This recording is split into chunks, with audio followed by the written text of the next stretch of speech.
Hey, what's up, guys? Hope everybody's doing well and having a great day. In this video, we're going to take a look at a strange energy pattern that is detectable. You can follow this energy around the Western Hemisphere. I'm seeing it show up on multiple seismographs in the 20th hour of this graph. These graphs are 24 hours long, and there's a strange signature that's showing up, and it just so happens to be in between two very bizarre earthquakes. There was a 4.0 off the coast of Florida, off the east coast of Florida, just out here in the Atlantic Ocean yesterday on February 7th at 8:48 p.m., 6.2 miles deep.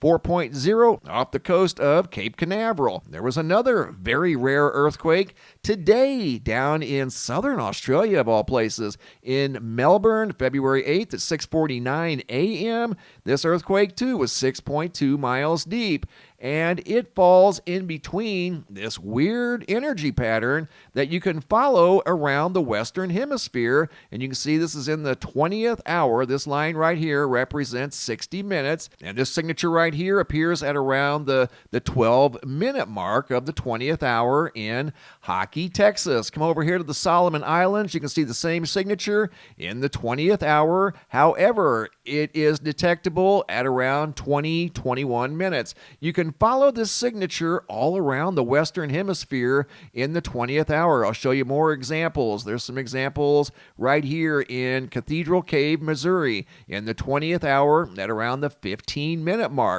This is not an earthquake signature. This is something different, some sort of a weird pulse. We're seeing weird activity, weird energy with regard to earthquake activity. These two earthquakes are way out of bounds. You hardly ever see earthquake activity in those locations, but we have here in the last 36 hours. Yucatan, Mexico. There's that signature again at around the 16, 17, 18-minute mark of the 20th hour. All kinds of weird energy going on here, south and west of the Yellowstone supervolcano caldera. That's this location right here. And you can see that seismograph looks very out of whack. Here's the signature again in the 20th hour at the 15-minute mark in Wyoming. You can follow it all the way up to New Hampshire. Check it out. 20th hour, 25-minute mark. So it took 10 minutes to travel from Mexico up to New Hampshire, whatever it may have been. Here it is, detectable in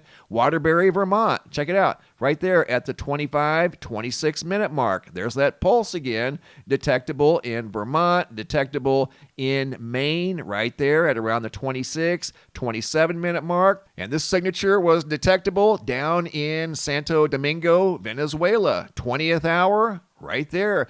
Fairly long duration, lasting nearly 5 minutes between the 20 and 30-minute mark of the 20th hour. So this signature was showing up all over the Western Hemisphere, and you could follow its pattern. It was showing up later up here in the northeastern United States, showing up earlier over here in the western United States, especially in Texas. And yesterday and today have been very weird days for earthquakes. Again, one off the coast of Florida and one down in southern Australia. You hardly ever see that on this map. Coming over here to the homepage of the website, today's feature photo was sent in by Eric. Not sure of the location. That is one fiery orange sunset. Thank you, Eric. Really appreciate that. Checking in on the GOES X-Ray Flux over here at the Space Weather Prediction Center, right in the middle of a very strong M-class solar flare as I do this video. And that energy will definitely be Earth-directed, coming from this large sunspot that's facing the Earth right now as I do this video. So look for auroras and geomagnetic storms here in the next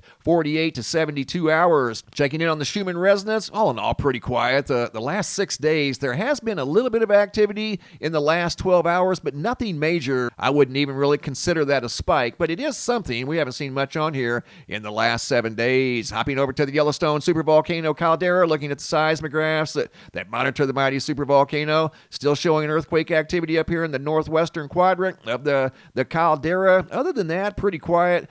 east of the caldera, the western caldera, seems to be the most active. And coming over here to spaceweather.com, they're featuring the very large sunspot and active region that are facing the Earth once again right now as I do this video. And there is a large M-class solar flare in progress. I wanted to show you guys an asteroid that went by the Earth yesterday. It was a big one, 256 meters wide. That's over 700 feet wide, and it was on the near-Earth asteroid list, so it came fairly close to the Earth yesterday. Asteroids this large, especially over 700 feet, usually don't travel alone, and you're seeing an increase in closer approaches.